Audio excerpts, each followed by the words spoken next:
So what's the long-term vision for Guardian?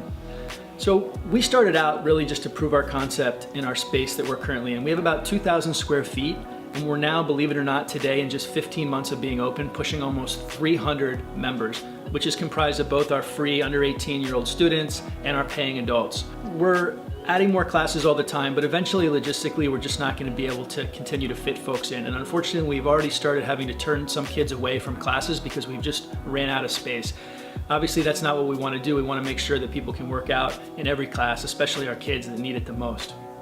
So here's kind of our plan moving forward. The first thing is we're quickly looking to upgrade our facility to a much larger location. Ideally, we're going to be in somewhere like a 6,000 to 8,000 square foot location. We'll have a boxing ring. We'll be able to run multiple classes simultaneously. We'll even be able to add a 5 to 9 kids program that we're not able to currently do because of the logistics.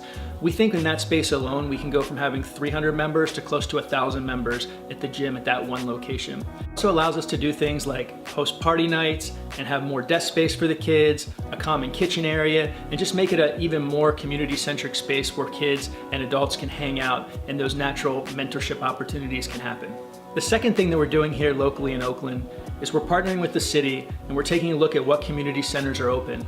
Just because we have that 6,000 to 8,000 square foot new space coming doesn't mean that we can actually help kids all over the city, because the number one reason kids can't get to us is transportation.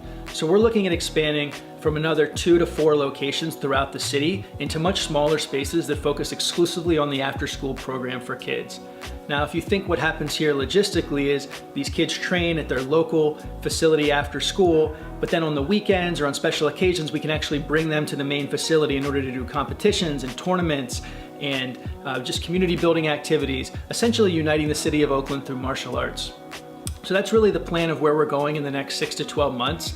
We're gonna need to buy new mats. We're gonna increase our costs of having instructors at all of these different locations, and we would absolutely love for you to support us.